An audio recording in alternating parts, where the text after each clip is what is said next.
Hello दोस्तों, मैं सचिन अरोड़ा एक बार फिर से आप सभी लोगों का स्वागत करता हूं अरोड़ा एजुकेटर के इस ऑफिशियल प्लेटफॉर्म पे। So I hope you all are doing great. आप सब बहुत बढ़िया होंगे। आज के सेशन में हम लोग बात करने वाले हैं डे 6 मिशन JYT 939 पर। जैसे कि बहुत शानदार तरीके से हम लोग ने 5 सेशंस में ये समझा कि क्वेश्चन एग्जाम में कैसे पूछे गए हैं, आंसर उसके कैसे होंगे और किस तरीके के क्वेश्चन और भी एग्जाम में पूछे जा सकते हैं। आज भी हम लोग कुछ इंटरेस्टिंग क्वेश्चंस पर बात करेंगे। आई होप कि आज का सेशन भी आपको काफी पसंद आएगा। तो चलिए डिस्कस करते हैं, हैव अ लुक। साथ ही साथ हम आपको इस बैच के बारे में भी बता देते हैं जो कि JYT स्पेशल बैच है। अगर वाकई में आप लोग को इस बार एग्जाम क्रैक करना है और आप लोग कंटेंट को पढ़ने की कैपेबिलिटी रखते हैं तो इतना कंटेंट यहां पर दिया जा रहा है कि आपको पढ़ना ही पड़ेगा, तभी एग्जाम क्रैक होगा। देखिए एक चीज समझिएगा, अगर आप किसी भी चीज को मिशन के तरीके से लेते हैं तो आप उसको जरूर क्रैक करते हैं। आप ये मत सोचिए कि हमें एग्जाम क्रैक करना है। आप अपने आप से एक वादा करिए कि ऐसा कौन सा क्वेश्चन कंप्यूटर में हमसे पूछेंगे जो हमें आता ही नहीं होगा। जब आप इस मिशन पे उतरते हैं ना, कि अब चैलेंज है कि हम हर एक क्वेश्चन को कर पाएंगे, तो आप ये क्या दुनिया का कोई भी एग्जाम क्रैक कर पाएंगे। तो ये जुनून चाहिए होता है, ये जिद चाहिए होती है एग्जाम को क्रैक करने की। और ये बैच आपके अंदर ये जुनून, ये जिद, इसी मकसद से इसको क्रिएट किया गया है। तो बेस्ट क्लासेस है यहाँ पर, आप बिल्कुल ज्वाइन करिएगा। बहुत कुछ आपको सीखने को मिलेगा यहाँ पर, प्लस PDF आपको मिलेंगी, है ना। बेस्ट कोर्स है एकदम। कैसे ज्वाइन करेंगे इसको, तो डिस्क्रिप्शन बॉक्स में आपको एक लिंक मिल जाएगा जिस पर क्लिक करके आप इनरोल कर लीजिएगा।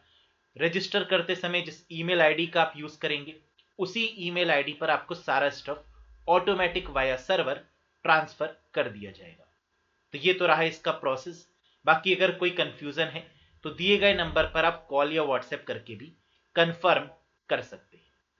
Let's start with the today's session. Have a look.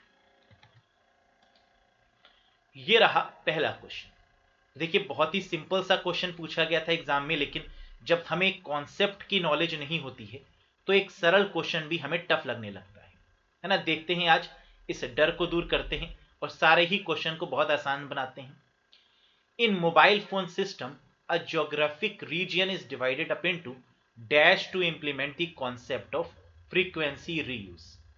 Mobile phone system में एक भौगोलिक क्षेत्र आवृत्ति पुनः उपयोग की अवधारणा को लागू करने के लिए डैश में बांटा होता है। देखिए कई बार मोबाइल फोन को हम लोग एक दूसरे नाम से भी जानते हैं। वो नाम क्या है? Cell phone.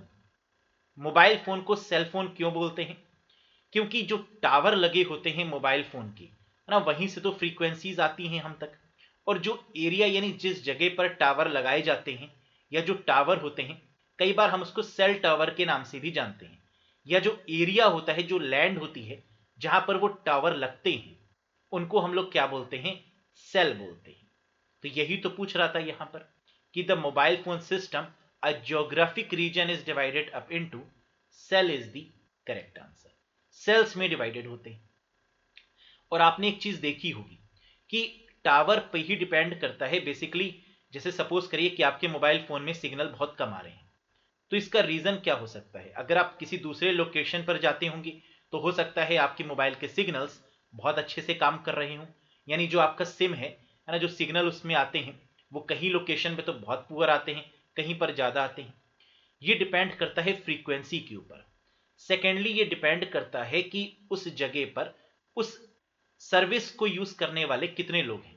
जैसे सपोज करिए जहां मैं रहता हूं वहां पर अगर जियो का इस्तेमाल बहुत सारे लोग कर रहे होंगे तो उस फ्रीक्वेंसी को नंबर ऑफ पर्सन में डिवाइड किया गया होगा। तो ये भी एक रीजन है। तो आपने ये ऑब्जर्व भी किया होगा कि रात के समय जो नेटवर्क कनेक्शन होता है वो बहुत बेटर काम करता है। क्यों? क्योंकि उसमें मैक्सिमम लोग सो चुके होते हैं, है ना, लेकिन कुछ लोग जाग रहे होते हैं तो उनकी स्पीड बहुत बढ़िया आती है। तो यही एक रीजन है कि मोबाइल फोन को क्या बोला जाता है? Cell phone. और ये डिपेंड करता है फ्रीक्वेंसीज पर। और सेल का मतलब होता है ज्योग्राफिकल लोकेशन, वो एरिया जहां पर वो टावर लगाया जाता है। देखिएगा, तो हमने इसके बारे में डिटेलिंग भी कर दी है। The land area was divided into a small unit called cell land के एरिया को छोटे छोटे यूनिट में डिवाइड किया जाता है जिसे सेल बोलते हैं। Mobile phone communicates with cell towers. कह रहा है ये जो मोबाइल फोन है ये इन्हीं सेल टावर्स के साथ में कम्युनिकेट करते हैं। Each cell uses different set of frequencies. हर एक सेल टावर की अपनी अलग अलग फ्रीक्वेंसी होती है, हर एक सेल की अपनी डिफरेंट डिफरेंट फ्रीक्वेंसी होती है। समझ में आ गया ये पूरा कॉन्सेप्ट? Very good. नेक्स्ट देखिए, the dash keys on a QWERTY keyboard have small bumps on them to help position the fingers without looking at the keyboard.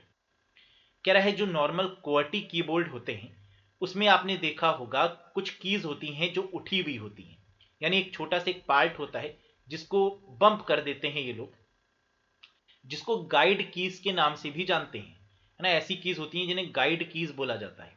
और इनका यूज क्या होता है, ताकि जो राइट हैंड और लेफ्ट हैंड है ना, ये आप प्रॉपरली प्लेस कर पाए कीबोर्ड के ऊपर, तो इसलिए बम्प कर देते हैं कीज को। तो यहां पर पूछा जा रहा है कि ऐसी कीज कौन कौन सी होती हैं, F and J, A and L, K and S या Z and M. Correct answer यहां पर क्या होगा, एफ एंड जे। ये दो कीज आपकी बम्प कीज होती हैं, है ना। और इसको हम लोग एक और नाम से भी जानते हैं, that is called guide keys.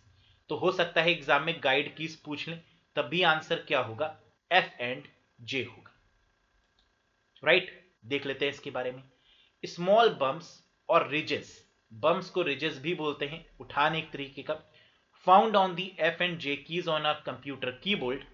कुछ इस तरीके से जैसे इमेज में दिखाया गया है ना। एफ और जे में देखिएगा बम्प्स हैं, रिजेस हैं। Keys on a keyboard, on a computer keyboard help the user to correctly position their left hand right hand without having to look at the keyboard. तो जिससे कि कीबोर्ड में देखना ही ना पड़े, है ना, और अपनी जो पोजीशन है उनकी हैंड्स की, फिंगर्स की, वो प्रॉपरली प्लेस हो पाए कीबोर्ड पे। इसलिए हम लोग किसका यूज करते हैं, एफ और जे का। अब मेरा यहां पर आपसे एक क्वेश्चन बनेगा, यही बम्प न्यूमेरिक कीपैड में भी देखने को मिलता है। जो न्यूमेरिक कीपैड होता है ना साइड में, वहां पर भी ये एक बम्प देखने को मिलता है। क्या आप ये बता सकते हैं कि वो कौन सी की पर होता है? तो टोटल आपके QWERTY कीपैड पर 3 बम्प्स होते हैं। एक तो एफ पर हो गया, एक जे पर हो गया, और तीसरा एक न्यूमेरिक कीपैड पर भी होता है। और वो किस की पर होता है ये आप बताइएगा। तो आंसर है 5 नंबर की पर एक बम्प होता है ना। वो गाइड की जो होती है वो 5 नंबर की होती है न्यूमेरिक कीपैड के केस में। तो ये क्वेश्चन भी एग्जाम में पूछा जा सकता है। एक क्वेश्चन और बन सकता है यहां से, जो न्यूमेरिक कीपैड होता है उसमें टोटल कितनी कीज होती है, बताइए। How many total keys are there in a numeric keypad. तो याद रखिएगा, न्यूमेरिक कीपैड में जो टोटल कीज होती हैं वो 17 होती हैं।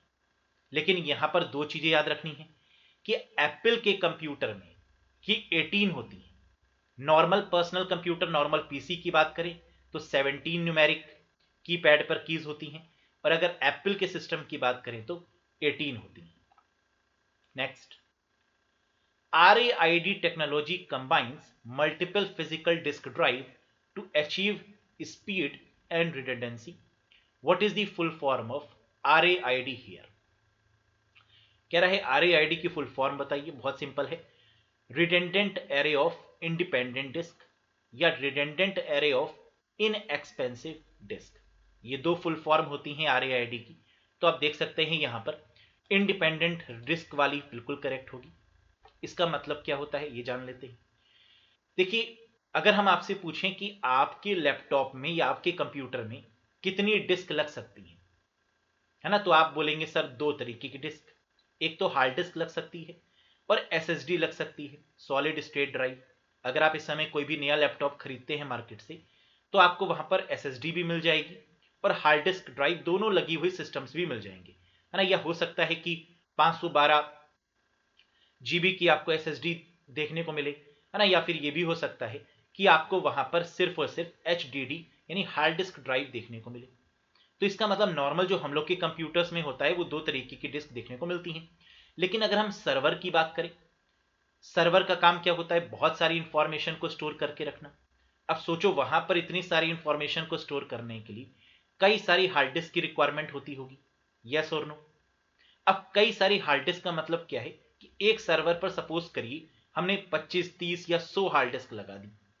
अब उनको मैनेज भी तो करना है, और इसी प्रोसेस को कहा जाता है RAID, redundant array of independent और redundant array of inexpensive disk. यानी वो डिस्क ऐसा नहीं है कि बहुत महंगी होती है ना, वो महंगी नहीं होती, बहुत सस्ती डिस्क होती है। और इंडिपेंडेंट का मतलब कि सभी डिस्क एक दूसरे पे डिपेंडेंट नहीं होंगी, वो इंडिपेंडेंट होंगी। रिडेंडेंट का मतलब होता है रेप्लिका, यानी रिडेंडेंसी बनाना, यानी अपनी कॉपीज को क्रिएट करना।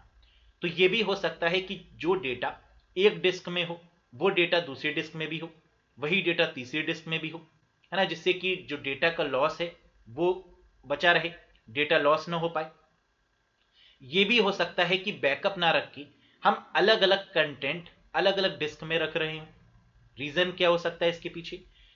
अगर हम अलग अलग कंटेंट अलग अलग डिस्क में रखेंगे तो एक्सेस पावर इसकी बहुत फास्ट हो जाएगी ना। सपोज करिए अगर हमें किसी डेटा को ढूंढना है तो हम उस डिस्क में बहुत आसानी से ढूंढ पाएंगे जिसमें कम डेटा रखा हुआ है। तो और अगर एक ही डिस्क में सारा डेटा रख देंगे तो ढूंढने में काफी समय लगेगा, है ना, और प्रॉब्लम भी क्रिएट होगी।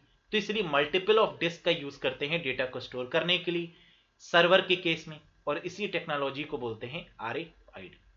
समझ में आया? देखिएगा, तो कुछ इस तरीके का इसका कॉन्फ़िगरेशन होता है सर्वर का, है ना, जहां पर आप देख सकते हैं कई सारी हार्ड डिस्क लगी हुई हैं। तो this is called RAID concept. Redundant array of independent disk या redundant array of inexpensive disk इसकी फुल फॉर्म है। नंबर 1, ये स्टोरेज टेक्नोलॉजी है ना। तो इस टेक्नोलॉजी का यूज हम क्यों कर रहे हैं?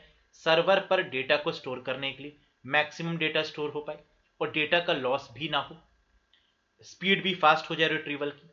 वर्चुअल डिस्क टेक्नोलॉजी के नाम से भी इसको हम जानते हैं। Distributing data over multiple hard drives, एक डेटा को कई सारी हार्ड ड्राइव्स में, हार्ड डिस्क में डिवाइड कर देते हैं।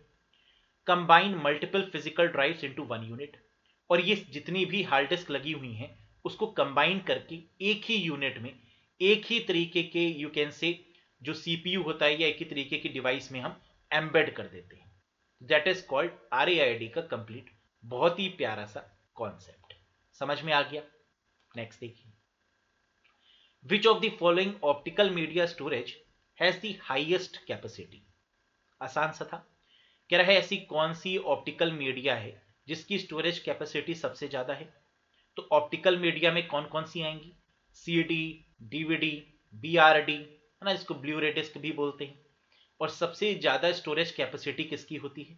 BRD की होती है, ब्लू रे डिस्क की होती है। किसने बनाया इसको? सोनी कंपनी के द्वारा बनाया गया, है ना। वैसे तो कई सारी कंपनीज का योगदान है, लेकिन जो मेजर जो कंट्रीब्यूशन है यहां पर वो किसका है? That is of Sony company. अब एक क्वेश्चन ये भी बन सकता है कि BRD में जो स्टोरेज कैपेसिटी होती है वो कितनी होती है? तो BRD की खास बात होती है कि ये पर layer 25 GB data storage provide करती है।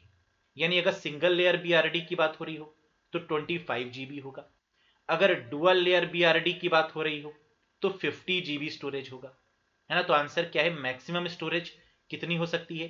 50 GB तक, क्योंकि डुअल लेयर की ब्लू रे डिस्क देखने को मिलती है। करेक्ट है। नेक्स्ट देखिए, which component of a laser printer melts the toner particle to form a permanent impression on the page? इसी तरीके का क्वेश्चन एक बार पहले भी आपका पूछा जा चुका है एग्जाम में, है ना। याद करिए अगर आपको याद हो तो। देखिए कह रहा है लेजर प्रिंटर का कौन सा कंपोनेंट टोनर पार्टिकल को मेल्ट करता है जो कि पेज पर स्थायी छाप बनाता है? ड्रम, इमेजिंग यूनिट, मिरर या फ्यूजर?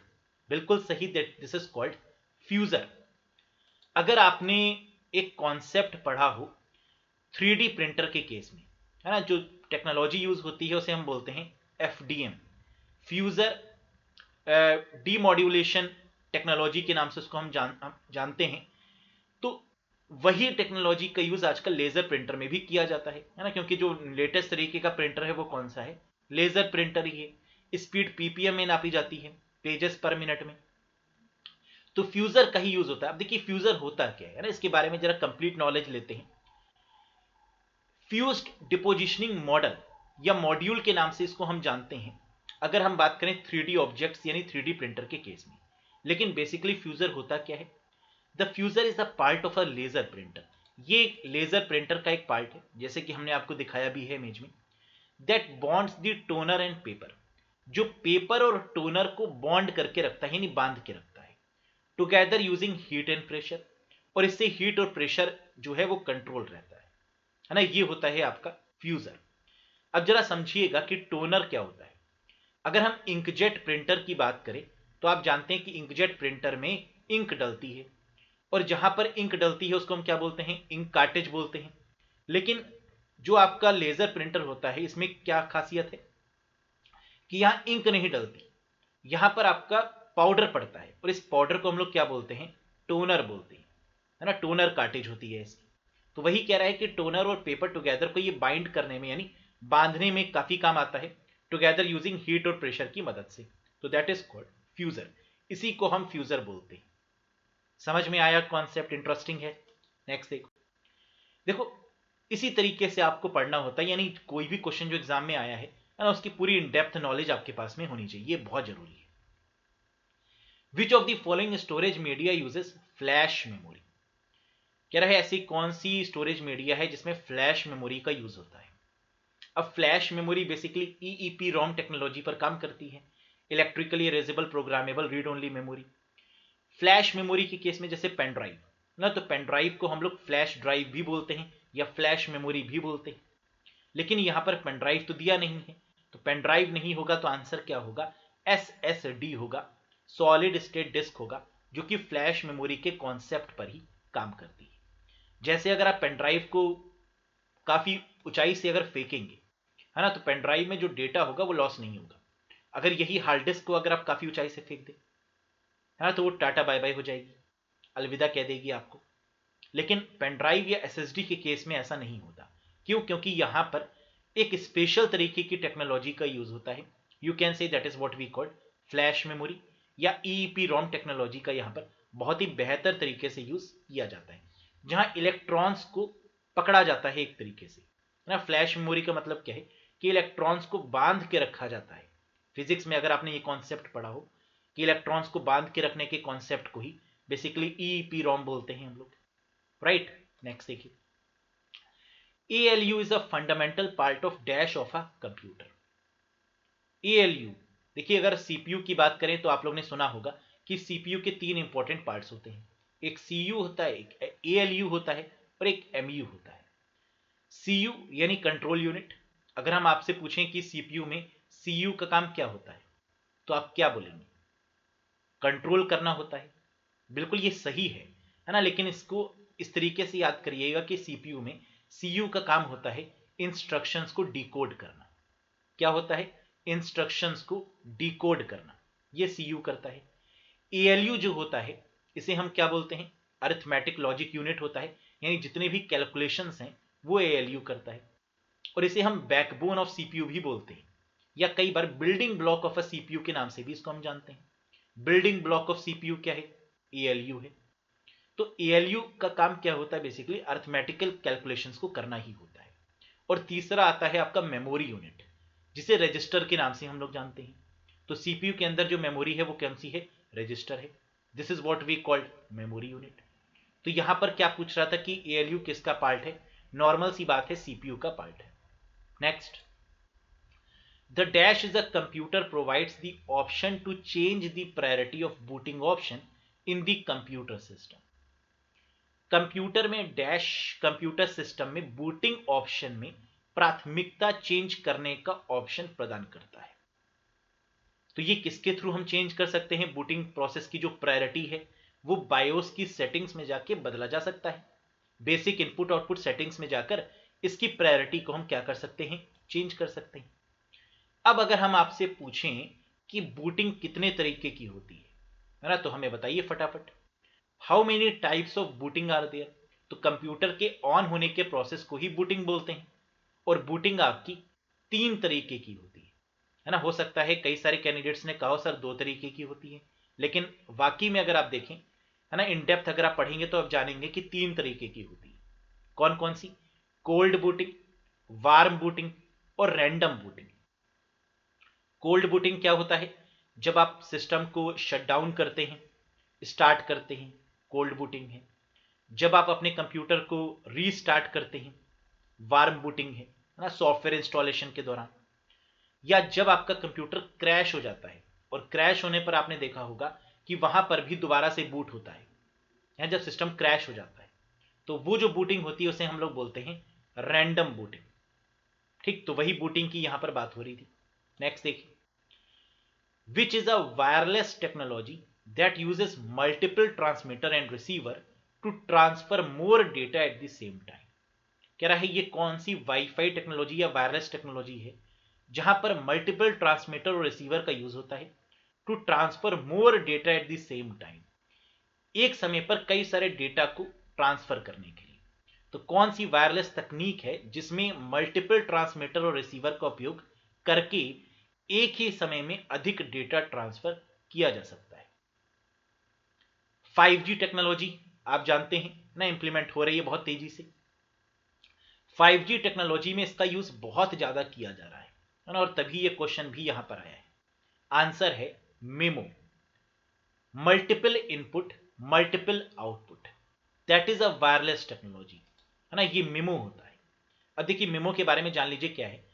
वायरलेस कम्युनिकेशन टेक्निक है for sending end receiving multiple data signal simultaneously over the same radio channel.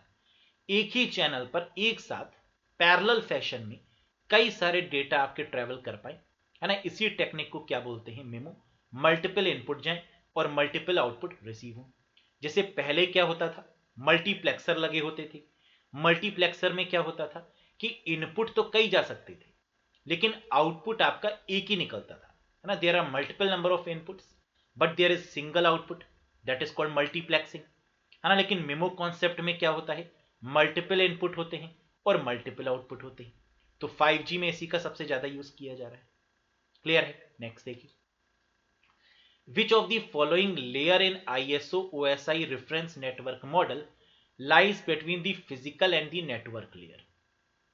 तो OSI मॉडल की अगर हम बात करें तो हम लोग जानते हैं OSI की फुल फॉर्म क्या है, ओपन सिस्टम इंटरकनेक्शन। किसने दिया, ISO के द्वारा दिया गया, इंटरनेशनल ऑर्गेनाइजेशन फॉर स्टैंडर्ड, या इंटरनेशनल स्टैंडर्ड ऑर्गेनाइजेशन के द्वारा दिया गया, है ना, ये भी हम लोग जानते हैं। टोटल कितनी लेयर्स होती हैं, 7 लेयर्स होती हैं। और हमसे पूछ क्या रहा है कि ISO OSI reference network model में इनमें से कौन सी लेयर फिजिकल और नेटवर्क लेयर के बीच में होती है, यानी सेकेंड लेयर के बारे में पूछ रहा है। तो पहली फिजिकल है, दूसरी डेटा लिंक लेयर है ना, जो मैक एड्रेस को कंट्रोल करती है, डेटा लिंक लेयर। तो करेक्ट आंसर क्या होगा यहां पर, ए होगा, that is data link layer. Clear है। नेक्स्ट देखिए, which layer in ISO OSI reference model is responsible for routing of packets over the network। ISO OSI reference model में कौन सी लेयर नेटवर्क पर पैकेट्स की राउटिंग के लिए जिम्मेदार होती है। तो ऐसी कौन सी लेयर है जिसका काम पैकेट्स को डिलीवर करना होता है। हम लोग जानते हैं कि इंटरनेट पर जो डेटा है वो पैकेट्स के फॉर्म में ही ट्रेवल करता है, जिसे हम लोग पैकेट स्विचिंग भी बोलते हैं, है ना। और ये सिक्योरिटी के पॉइंट ऑफ व्यू से बहुत जरूरी है। तो ये काम किस लेयर का होता है, physical data link network air transport. बिल्कुल सही आप लोग ने समझा। करेक्ट आंसर क्या होगा, नेटवर्क लेयर में जो डेटा होता है वो किस फॉर्म में ट्रेवल करता है, पैकेट्स के फॉर्म में ट्रेवल करता है। तो आंसर होगा नेटवर्क लेयर। नेक्स्ट वन, इसको पीडीयू बोला जाता है ना, data unit, presentation data unit you can see, PDU.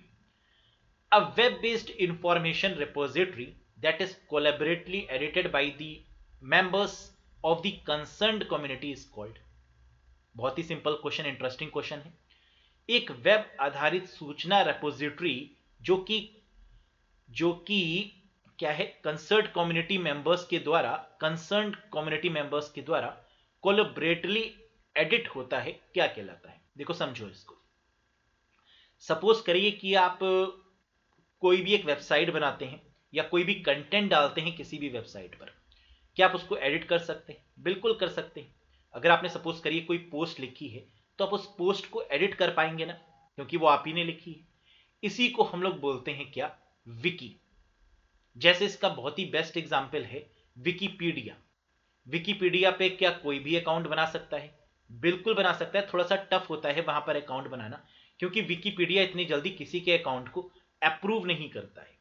लेकिन आप बिल्कुल ट्राई कर सकते हैं, है ना। वहां पर आपकी बहुत अच्छी इंग्लिश होनी चाहिए, आपका कंटेंट बहुत सॉलिड होना चाहिए, बहुत यूनिक होना चाहिए। अगर आपने ये सारी बातें फॉलो करी तो आप बिल्कुल अपना अकाउंट जो है वो विकिपीडिया पे बनाइए और अपनी सारी इंफॉर्मेशन विकिपीडिया पे डाल दीजिए, और वहां पर फिर आप उसको एडिट भी कर सकते हैं, चेंज भी कर सकते हैं। तो इसको हम लोग क्या बोलते हैं, दिस इज कॉल्ड विकी। समझाया हमने नीचे। अब विकी इज अ वेबसाइट, ये एक वेबसाइट है that allows the site visitors to add and edit the content. जो विजिटर्स को ये एक तरीके से आप कह सकते हैं एक पावर देती है कि वो अपने कंटेंट को एडिट कर सकते हैं, ऐड कर सकते हैं। एग्जाम्पल के तौर पर क्या दिया हुआ है, दैट इज विकीपीडिया। क्लियर है। नेक्स्ट देखिए। The frequency band of the spectrum reserves for unlicensed usage is called dash band. Unlicensed usage के लिए स्पेक्ट्रम की फ्रीक्वेंसीज बैंड रिजर्व होती हैं, ना, जिन्हें क्या बोलते हैं, ब्लूटूथ, आईएसएम, आईएसपी या वाईफाई। तो बिल्कुल यहां पर करेक्ट आंसर क्या होगा, that is ISM is the correct one. अब ये आईएसएम है क्या, देखिए कुछ सेक्टर्स के लिए, कुछ डिपार्टमेंट्स के लिए रेडियो फ्रीक्वेंसी को रिजर्व कर दिया गया है कि इस रेडियो फ्रीक्वेंसी का इस्तेमाल स्पेसिफिक सेक्टर ही करेंगे, और इसे एक तरीके से ओपन सोर्स कर दिया गया है उन सेक्टर्स के लिए कि वो बहुत आराम से इस रेडियो फ्रीक्वेंसी का इस्तेमाल कर पाएंगे।